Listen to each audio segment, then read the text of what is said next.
Hello, everybody. Scott Stevens here. We're off on an active Wednesday. If you're catching this after the live, throw in hashtag replay and thanks for stopping by. Even if it's just for a little bit, just let me know where you're from.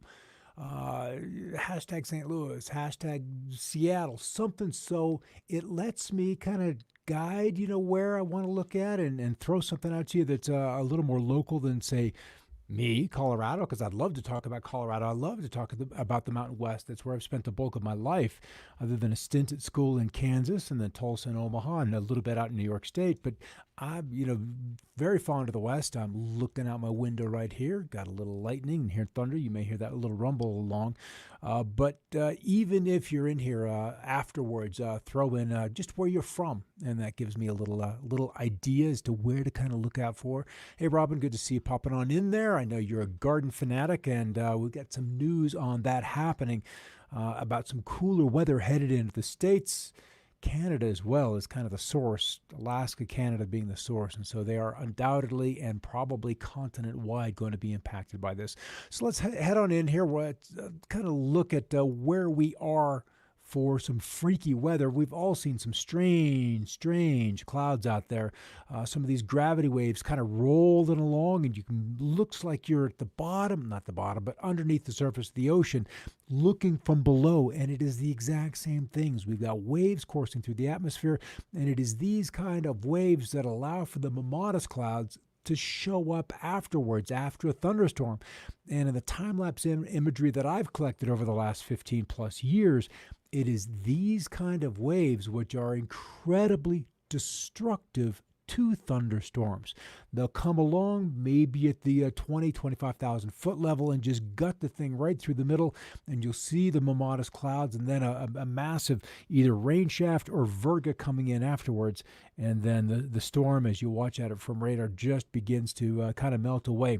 All right, population affected by the winds of at least hurricane strength, 74 miles an hour, about 640,000 along the borders of the Sabine River of Texas and Louisiana, and that's going to push inland quite a ways. This was 5 hours ago that Ryan posted, and undoubtedly the storm is a bit stronger than at that point in time. All right, the news special weather or severe Weather Prediction Center, the SPC Day 2 outlook, which is tomorrow, looking for an enhanced risk over parts of New England, and this would ultimately be, and maybe it's Friday, honestly, it's for likely Friday, as we look for this storm, Laura, to push inland and then off that coast, and that could combine with what's already there to bring the risk of tornadic weather. Per the NHC Atlantic Center, catastrophic storm surge, extreme winds, and a flash flooding expected along the northwest Gulf Coast tonight. Little time remains, and we're pushing up on dark. And what they're saying ultimately, and time again, is this is survivable. If you watched Hurricane Dorian impact the Bahamas 2 years ago, that was an incredible storm. Maybe it was just last year, time flies at this age, where the tide just kept coming up, and maybe this storm will be a Category 5 by the time it makes landfall. We've got upwards of maybe 6-7 hours for that to happen. And then the eyeball showing up on the radar on board one of these WP3 Orion Ds, Kermit flight radar station showing the eyewall ahead as they, punctuated these storms. Already, this was this morning. Holly Beach, 12 hours before landfall. Very impressive. Already beginning to see some erosion as the waves press ashore. So it is undoubtedly a big storm. This is no barrier. This road will likely be under several feet of water, and that means these houses will be impacted and maybe, depending on their build structure, may not even be there tomorrow. Laura is rapidly intensified and now forecast to reach Category 4. It is there.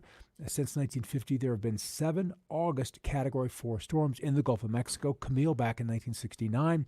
Allen in 1980, I remember that one well. Andrew in 92, which was devastating to Homestead. Brett in 1999. Charlie in 2004, Katrina, and then Harvey. Katrina kind of big because I was just showing up on the geoengineering stage at that particular year. And there was all kinds of geometry showing up in that particular storm, and it was no small matter. So stop and read this. A 13-foot, a record from the 1913 storm. Over half the city of Lake Charles will be flooded. What happens to the city at 15.6 feet? and we saw those two little homes on that little roadway. Yeah, it's this is going to be a long, long night for those particular folks. Yeah, we're at a Cat 4 now with winds at 145, and this is kind of a big heads up. Those choosing to stay and face this very dangerous storm must understand that rescue efforts cannot and will not be begun until after the storm. It's going to be nighttime. These guys have no business going out there in the dark to try to rescue people that chose not to leave. So please evacuate. If you choose to stay and we can't get to you, write your name, address, social security number, and next of kin, and put it in a Ziploc bag in your pocket. It's just kind of that simple if you're in that path. So we're beginning to see, and maybe we can make this a little larger. This is a zoom in on the eye wall, the high resolution visible imagery of this particular storm. And we've got incredible satellite imagery out that. We've got incredible tools in space right now to be able to watch these things, and it's almost as like somebody's up there with a beater and just whipping this into a nice big old wide eye. Crazy video, and it'll be crazier tomorrow. So that's kind of it for that. So back west, I don't think we wish we had that kind of water, but we had some additional rains than just those creating lightning from 93 storms or 93 fires, major fires yesterday. We're at 94.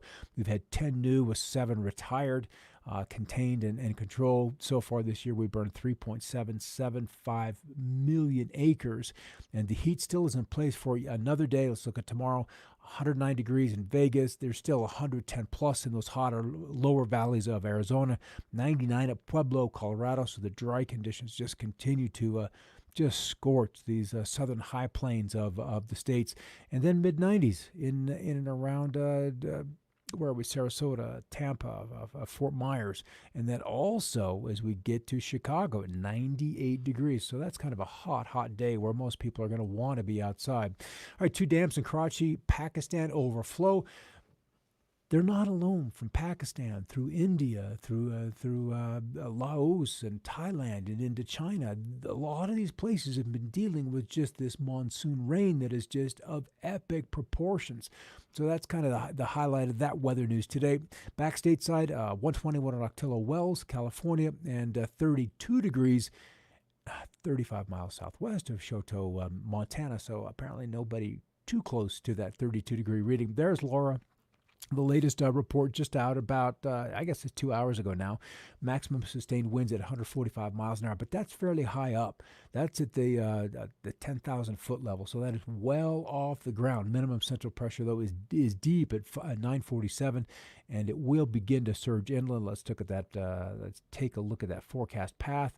I know it's right here because we had that up. Forecast discussion, there it is, warnings and cones. And brings it ashore. It'll happen tonight. It'll drop down to a storm and then depression. And then there's even a little bit of commentary in the discussion that it might spin up once again once it gets back out over the Gulf Stream and spends a little bit of time. And indeed, they're calling for it to maintain tropical storm status even Sunday afternoon after it's left the shore towards sunset on Saturday. So in the meanwhile, that is going to be hundreds of thousands of people likely without power. And we're still dealing with the cleanup 2 weeks ago in Cedar Rapids, Iowa, from that Duratio event on that fateful Monday morning. So kind of a tenuous night for those folks down there. Let's check out the Eastern Pacific, and we have 2 events there. Hernan and Iseli out there, and they've tropical storms already moving very slowly at northeast at 4, which is kind of backwards. It mostly work into to the westerly direction, and this one moving northeast at 6 miles per hour. So the tropics are going to be around for a little bit. All right, before we see sunset, there it is, already rapidly approaching Maine. There's our gal right down there. And then the monsoon rains. We've got some cooling rains through at least the eastern portion of the Rockies, and still that plume of smoke from California all the way draped across the country, where the skies are a little bit blue. Good to see you guys over there. Nice little crowd showing that. Hey, if you're watching, just throw in a hashtag of your city so we can see where you're from. That'd sure be handy, and I'd love to see that. But here's the latest imagery from this storm. We've got it spun up, and we're going to be just right about midnight Central Time where it makes landfall. Sunset's going to be within 2 hours, so we'll see some of these storm chasers here along And this is tough. This is really, really marshy terrain all through here. You get into to Shreveport and to Port Arthur, you've got some roads, but there's a lot of trees, and there's not a good place to, like, sit on the coast and then watch the thing. But the other side of it is straight up, it's dark. All right, back west, there's the fires. There's still numerous fires. Let's see if we can't get into the fire color imagery here, and then we'll see some red. Now, I think we need to get a little later. We need to get towards dark before we show up that. Let's do the shortwave infrared, and we'll see the black spots showing up. There's the fires there, and even so much so that we're seeing some puffs come off these when they hit a nice tall fuel-rich stand of timber, and then the fire just takes it out very, very quickly. There's the heat, Palm Springs, Thermal, California, just hot into the Central Valley. A little bit cooler the farther north we go. We've had a weak cool front trying to push through here, and it's knocked back temperatures at least into the 90s. At least Boise's not into the triple digits, but the heat is like taking place out west. Pueblo at 101. That's probably the highest reading out in that direction. Let's animate the radar. We do have some tornado warnings in for these outer walls. And if you remember a couple of weeks, or just 2 weeks ago, Isaias, as it worked up the coast, lots and lots of vortices showing up, and just with the right curve, the right swing, and that thing will spin up and drop down at F0 and F1 tornado. So are going to be on the lookout for that tonight. And unfortunately, it's going to be dark when this happens. So that really kind of leads to kind of a scary night. Is you go to bed, and you just hear the winds, and it's stressful. Straight up, it's stressful. It's dangerous. It's scary. All right, here's some of the more generous rains. We had that big fire in Colorado, the second largest in the state, and it looks like we've had some good thunder showers roll over there today. Maybe because we have a flash flood watch up, we've seen enough rain that we probably had a flash flood, obviously, for the reason. So that means that we've seen at least a third of an inch of rain, but enough to probably put down some firewalls. The heat and humidity, it's sticky along the coast with dew points deep in the 70s, probably pushing up on 80 degrees as you get into the northern portions of Alabama and Mississippi as well. So that heat, that humidity is up ahead of this storm.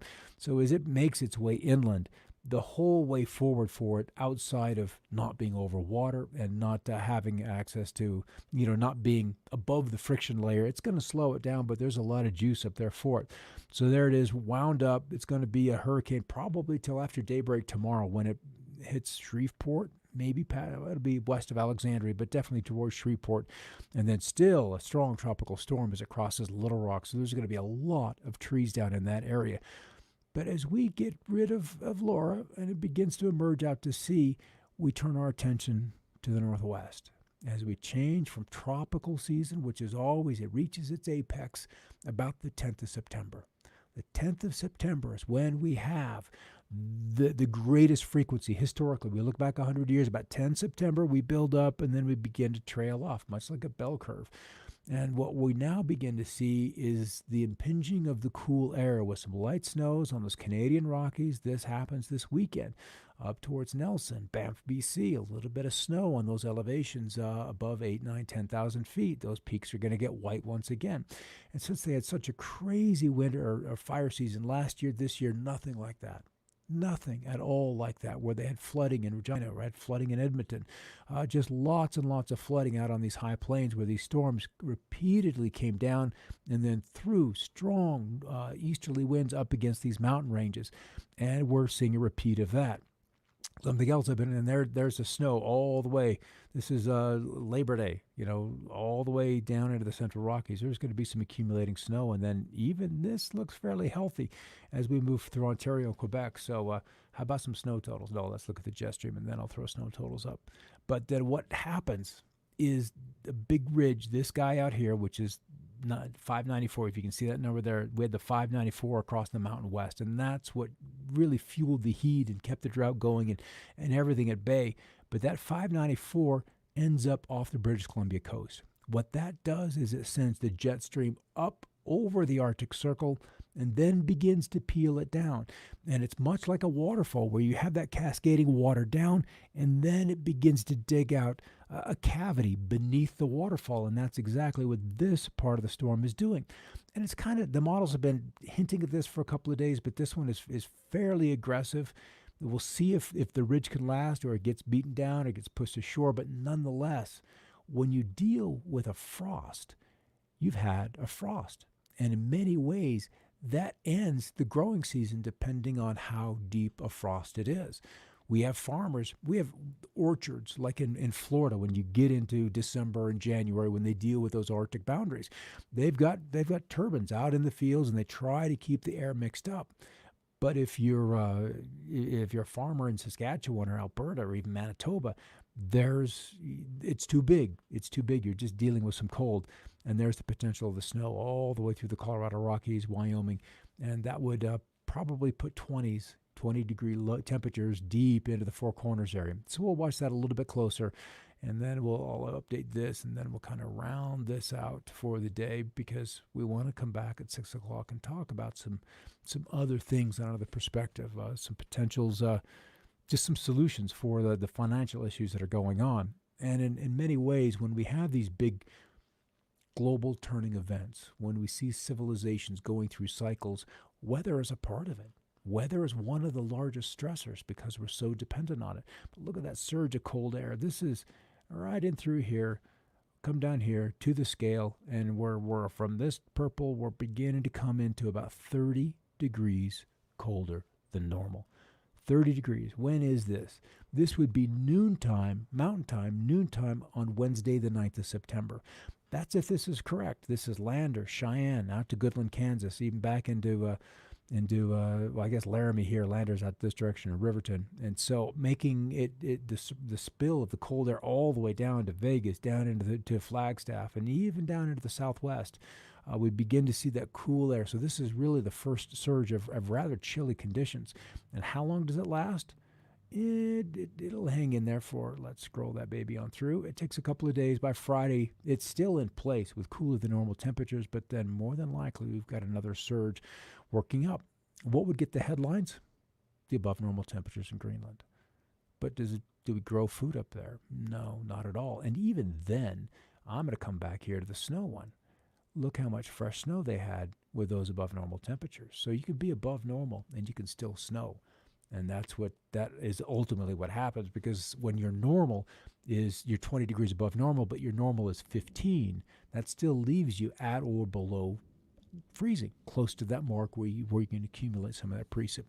All right, so that's kind of a look at that. I was going to get at the crop report, but I'll deal with that. I'll deal with that come tomorrow when we have a little more time.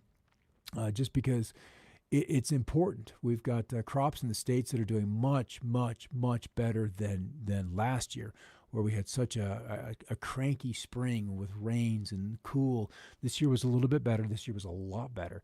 It's just now, can we get what is in good condition out of the field so we all can have a full belly this winter? And that is where the dilemma begins. And we're going to watch that really closely. So got a good batch of you on there today. What's the red spot on New Orleans radar? Let's go back there and have a look-see. Maybe I can pull that up. Oh, that's the tornado warnings. The red, come back here, right like that. This guy is the tornado warnings. Yellow would be severe thunderstorm warnings. Green is a flash flood watch. So if we come out here to the national, we've got severe thunderstorm warnings. Here's the yellow with those warnings in Owyhee County in southwest Idaho. Back to national, and then we had the flood warning outside of Grand Junction, that little guy right there. And ultimately, I would expect to see additional flood warnings if the coastal storm surge warnings don't take that on as it is. So, yeah, Glenda, bless your heart, hunker down, hang on in there. Tornado watch at 90 mile per hour winds. And there was a tweet we saw the other day where that these storms were just doing some crazy intensifying. Like in the 48 hours before landfall, they went from a so-so category 1 or maybe a tepid category 2, and then just turned rabid and went into a fat 3 or a solid category 4. And that's where we are. And in this day and age, when there's electrical currents between the sun and the earth, there's entities playing with weather and esoteric technologies. And this is why I was so glad to get out of the TV aspect of it, because I couldn't talk about it. I could not talk about it. When there's a bad referee in the game, how do you call the game correctly? How do you know how to play the game if there's a ref out there that can say, the coach, we had a touchdown, but they can call it back. You've got a winter storm on you. The technology goes active and you don't get any snow. It's like there's this bad player in the game, and that is really, really frustrating for me as a weatherman to play with. And this is a much freer platform to talk about these kind of things. And so we'll kind of do a bit of a wrap up and see what's going to happen with this. But yeah, this is going to be a big guy tonight, and our hearts and prayers are out with you. And just follow the guidance. Follow the guidance. I know sunset is imminent. Certainly within 90 minutes, we'll be on the edge of dark, and with that kind of a cloud shield coming in ashore, and the rains are already coming ashore. Right here, we're there, and some of the outer bands are going to try to reform, and they're playing the circulation. It's just okay. All right, 6 o'clock. Another perspective. I got a guest tonight, Vicki Helm. We're in the process of doing a project, a book project that she's largely written. And what do we do when the powers that be can't pay their bills? We've got some incredible things happening in the financial markets. A lot of QE, free money, going to certain parties to try to keep the system afloat. And there's a storm coming. And our ideal is that you're prepared for it, that the storm warnings are out, the hurricane flag is up. And is this the eye of the hurricane where we've had 2008 and now we're in the eye and waiting for the backside of the storm to come at us from another direction? And this is one of the things that the powers that be are really, really good at, is telling you to look there when the threat is back there. And then you're completely blindsided by that. So it's something we're going to talk about at 6 o'clock Mountain Time. And what to do if you've got a little available capital. There are solutions for everything. Yeah, Marlene Brown, weather derivatives. This is the problem with this economy, is we've been able to financialize virtually every aspect of it. And one of the things that I'm interested in is heat. Heating degree days and cooling degree days. It takes a certain amount of those to bring a crop to maturity. And if you can impact those by regularly cutting off 3-4 degrees off of a temperature, maybe it's a thunderstorm that shows up at 1 o'clock when it would have normally happened at 4 o'clock. Maybe it's a dense overcloud, cirrus deck of clouds rolling through that keeps you 2 to 3 degrees cooler, but you delay the maturing of crops. So if you are the dealer and you're playing a hand, you can usually walk out of that card game, of that casino, a richer person. And if money is your goal, then you're going to game the system every single way you can, because why would you play a losing hand? Why would you even show up? And that's the way they like to play. All right, see you at 6 o'clock with Vicki, and we're going to talk about how to buy numismatics, bullion, and my favorite, digital currencies. All right, see you then. Until then, keep looking up and stay safe.